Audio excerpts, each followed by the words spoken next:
Let's start with today's themes analysis. आज का सबसे पहला टॉपिक है India embraces for impact of 50% US tariff from today. So no comment from the centre on any plans for counter tariffs or other measures against the US. Prime minister pushes Swadeshi mantra. Exporters estimate goods worth more than $47 billion will be affected. So let's understand the basic context of this. US President Donald Trump ने impose किया है 25% का additional tariff on Indian goods that was effective from Wednesday with notification published by US department of homeland security that is DHS aimed at penalizing India partly for oil imports from Russia. की highlights क्या हैं, extent of impact क्या पड़ेगा, more than $47 billion worth of Indian exports will be affected. Combined effect क्या पड़ेगा कि 25% tariff on imports was already there since August 7, ठीक है, एंड एडिशनल 25% का हो गया, यानी टोटल 50% की पेनल्टी इम्पोज हो चुकी है इंडिया पे. अब सेक्टर्स कौन से अफेक्टेड होंगे? सबसे ज़्यादा इम्पैक्ट जिस पे पड़ेगा वो सेक्टर्स हैं apparel sector, textiles, gems and jewellery, shrimp, carpets and furnitures. इन पे सबसे ज़्यादा इफेक्ट पड़ने वाला है. So imports from these sectors could decline by 70%. Also उसके अलावा 55% ऑफ द एक्सपोर्ट्स में become uncompetitive. Now this is a very important term with respect to economics. Okay, so as compare to the neighbouring countries, exempted products की अगर हम बात करें तो iron, steel, aluminium है. Passenger vehicles like the sedans, SUVs, mini vans, light trucks etcetera. Semi furnished copper, intensive copper derivative products भी हैं which fall in the category of exempted products. Indian government response क्या है? जो भारत के प्रधानमंत्री हैं वो स्वदेशी मंत्र को प्रमोट कर रहे हैं, that is vocal for local, reduce reliance on the exports, announcement on counter tariffs or retaliatory measures have not been taken yet. मतलब कोई ऐसी अनाउंसमेंट नहीं हुई है. So India termed tariffs as unfair, unjustified and unreasonable. Diplomatic angle क्या है? PM Narendra Modi will meet Chinese President Xi Jinping on August 30, likely to discuss trade and global economic impacts. अब UPSC relevance पर definitely ये international relations के aspect में India US जो trade war चल रहा है, टैरिफ वॉर चल रहा है, उसके रिलेशन में क्वेश्चंस आ सकते हैं. देन US की जो प्रोटेक्शनिस्ट पॉलिसी है वो किस तरीके से सिर्फ इंडिया ही नहीं वर्ल्ड की इकोनॉमी पे इम्पैक्ट डाल रही है और खुद की इकोनॉमी पे इम्पैक्ट डाल रही है, ये सब इम्पॉर्टेंट है. सो प्रॉबेबल क्वेश्चंस कैसे आ सकते हैं? सबसे पहला क्वेश्चन ऐसे आ सकता है मेंस में आपका, discuss the impact of protectionist US trade policies on Indian export driven economy. दूसरा ऐसे आ सकता है, examine the effectiveness of India's vocal for local strategy in reducing dependence on foreign markets. तीसरा ऐसे आ सकता है, how do global tariff wars challenge WTO led multilateralism. So इस तरीके के नोट्स, इस तरीके के क्वेश्चंस आ सकते हैं. नेक्स्ट आपका टॉपिक है, supreme court ask why judiciary can not review the inaction of governors on bills. ठीक है, तो इसका बेसिक कंटेक्स्ट है कि चीफ जस्टिस BR गवई ने उन्होंने बोला है कि he is heading a presidential reference bench and raised a key constitutional query. If governor's discretion under article 356 that is the president's rule can be judicially reviewed, why not the governor's inaction or discretion under article 200 be reviewed for pending bills etc. की constitutional provisions की अगर हम बात करें so article 200 में governor can give assent to the bill, withhold the assent to the bill, reserve it for the president's consideration or return it if not a money bill for reconsideration. Issue क्या है कि governors often delay the decision for years. This stalls the legislative process. उसके अलावा यहाँ पर article 356 की भी बात हुई है, वे president's rule in a state based on governor's report about the failure of constitutional machinery and courts have allowed judicial review of governor's recommendation under this article. So what is the judicial concern? Discretion powers of the governors are seen as wide and prone to misuse. So pending bills are equivalent to obstruction of legislative functioning, undermining the state's autonomy and federalism.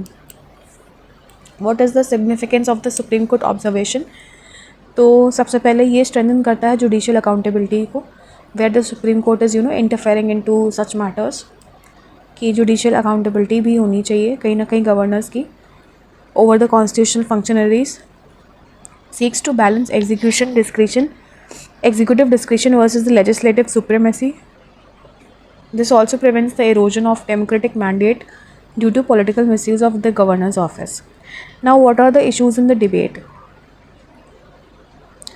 Governor as a nominee of the center raises questions of neutrality, delay tactics in the politically sensitive bills. Example, the opposition rules states. Federal tensions are also between the union and the states. Judicial activism versus the separation of powers. The scope of courts interference in the executive discretion. So what are the probable questions? सबसे पहले आपका जो भी article mentions हैं, like article 356, article 200 हो गया, इन articles पे प्रीलिम बेस्ड क्वेश्चंस आ सकते हैं. So this is important. उसके अलावा मेंस में ऐसे आ सकता है, critically examine the role of governors in India in the light of frequent stand off with the elected state governments. Then दूसरा ऐसे आ सकता है, discuss whether the judicial review of governors discretion is necessary to safeguard the federalism. इस तरीके के questions आ सकते हैं. नेक्स्ट आपका टॉपिक है Australia cites antisemitic attacks to cut ties with Iran.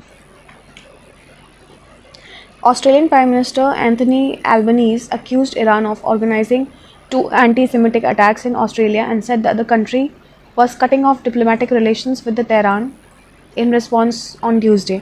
So, Australian Security Intelligence Organization concluded the Iranian government had directed arson attacks on the Lewis Continental Kitchen, a kosher food company in Sydney in October last year, and on Adas Israel Synagogue in Melbourne in December last year. So he added that Australia will legislate to list Iran's Revolutionary Guard as terrorist organization, and Iran's government denied the allegations. Next आपका topic है Quiet talks on agenda when Modi meets Japan PM Ishiba. So if we talk about the basic context, PM Narendra Modi to meet Japanese PM Shigeru Ishiba at 15th India-Japan Annual Summit in Tokyo. Quad grouping, जिसमें India, Japan, US and Australia to be the key agenda of the Japan meet. Summit comes across the tensions between the India-US ties due to the recent tariff hike. Key highlights क्या हैं? Quad grouping, seen as important platform for regional security and economic cooperation. Despite tensions with the US, India considers Quad relevant. Focus likely on Indo-Pacific stability and countering China's influence. Now, if we talk about the India-Japan relations, bilateral summit is Modi's first with Ishiba, who took charge last year. Modi's first bilateral visit to Japan since 2018. Areas of cooperation will be trade, technology, defense and infrastructure. तो इन areas पे ज़्यादा focus रहेगा. India-Japan relationship elevated to special strategic and global partnership. Now, what are the security dimensions? Joint declaration expected to include strong stance on cross-border terrorism.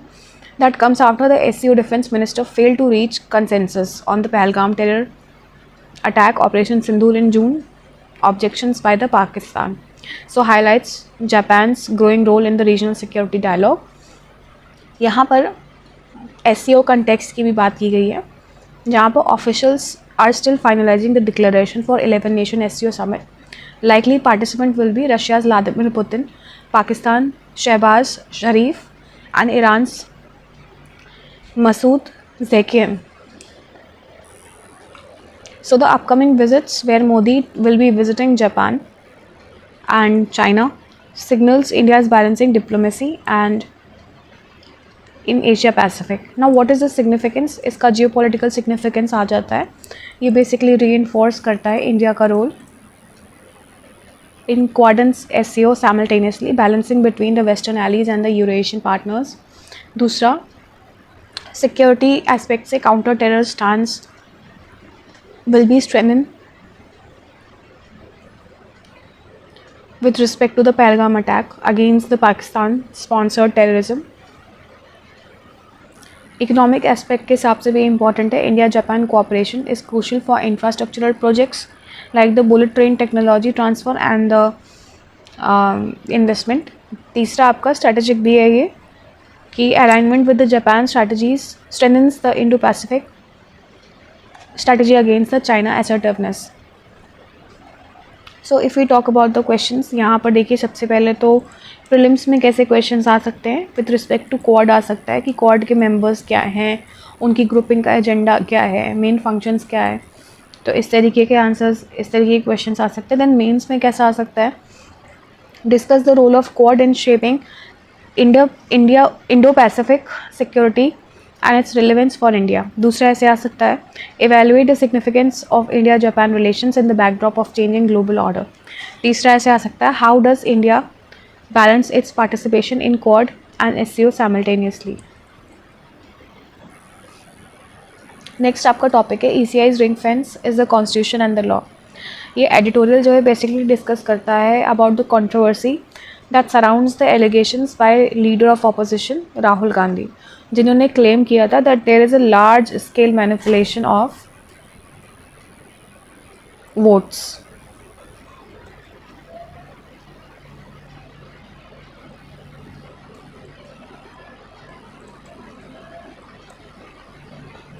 And the voter list in 2024 general elections, so particularly in Bangalore Central constituency.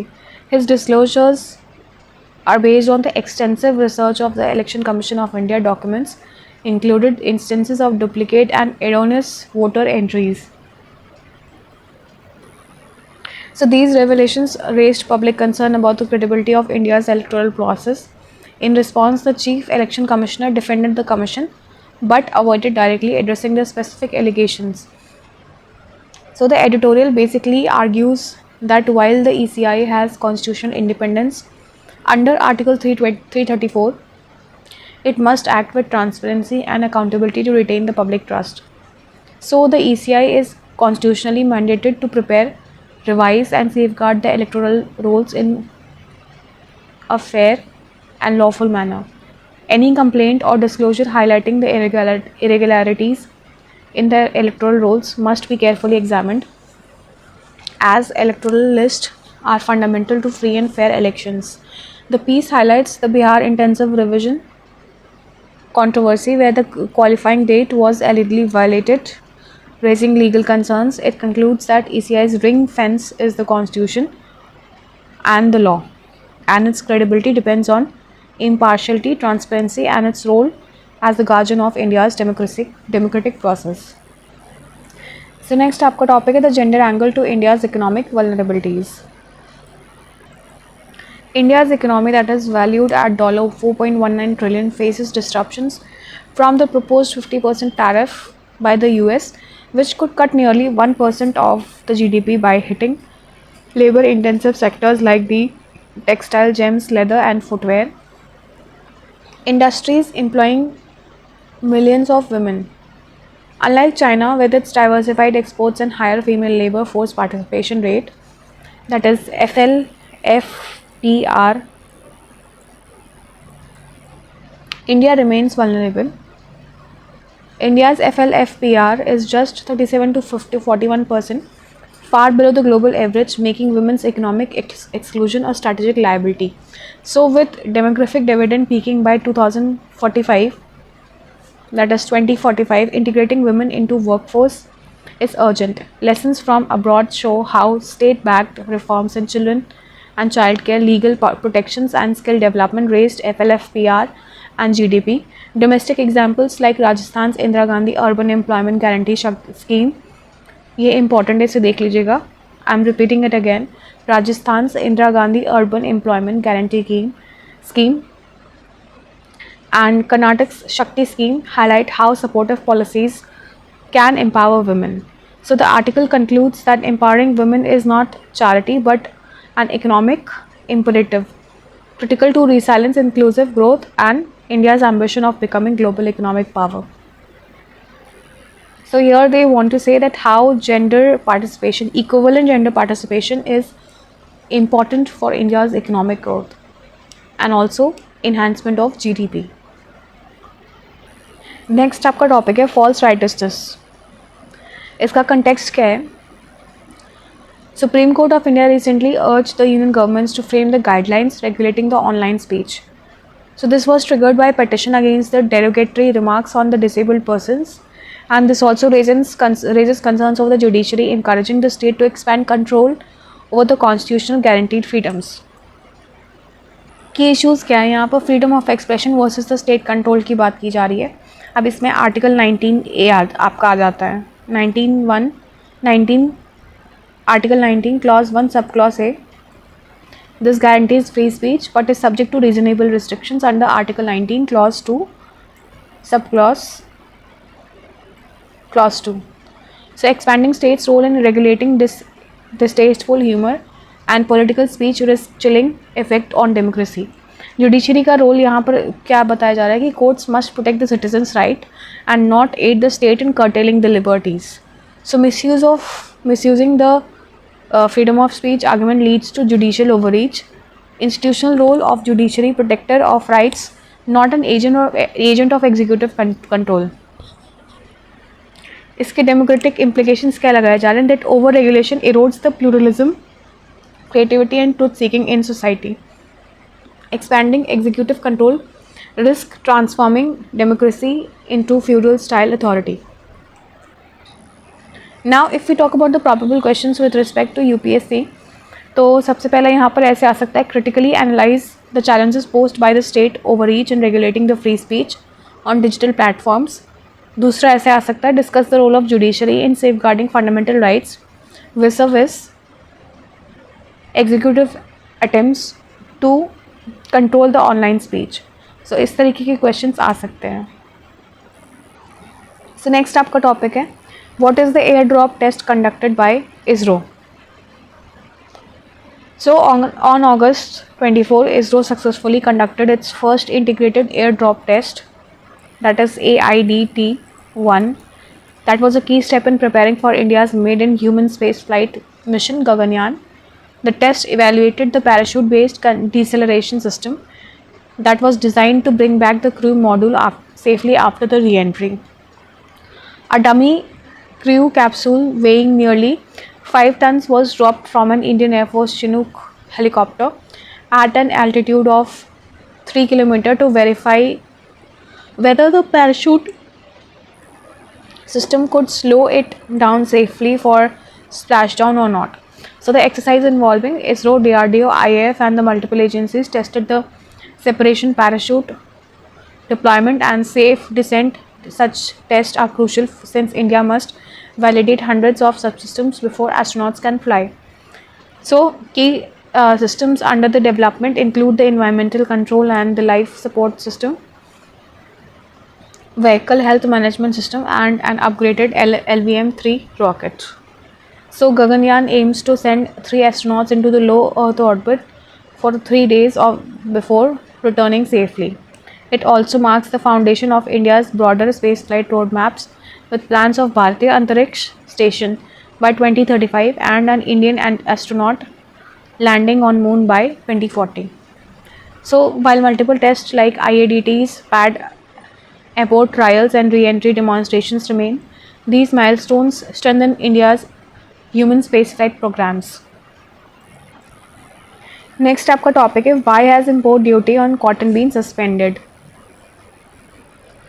So the center has suspended 11% import duty on cotton until September 30 to ease the raw material shortages faced by the textile industry.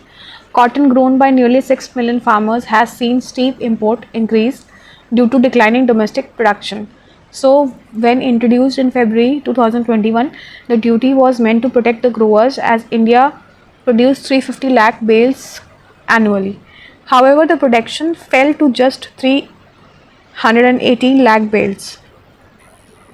Now this was the lowest in 15 years. Against a requirement of over 345 lakh bales, imports are now expected to rise mainly from Australia, the US, Brazil and Egypt. So while the garment manufacturers and exporters welcome the move for lowering the raw material cost, farmers groups argue it discourages the cultivation and offers no relief for the growers lacking the government support. So long-term solutions proposed include suspending the duty annually during the April-September non-peak season and providing 5% interest subvention for working capital, enabling stable product procurement policies and reducing the reliance on MSP operations. So this is the last topic of the day. Government schools account for 55.9% of the total enrollments, says the survey. So according to National Sample Survey, government schools account for 55.9% of the total enrollments, with 66% in rural areas versus 30.1% in urban. Private unaided schools make up 31.9% of the enrollments. So average per student expenditure was around rupees 2863 in the government schools as compared to 25,002 in the private ones. So nearly 1/3 of the students take private coaching, more common in urban areas. Education expenses are largely funded by the household members, with course fees forming the biggest component. So urban households spend more on education, that is around rupees 15,143, then the rural ones की जो income रहती है, मतलब जो expenditure रहता है, not income, that is around rupees 3,971. So the data highlights the cost disparities and reliance on the private tutoring. So that's all for the day. Here I end my analysis. I request you to like, subscribe and share my channel. Thank you and have a nice day.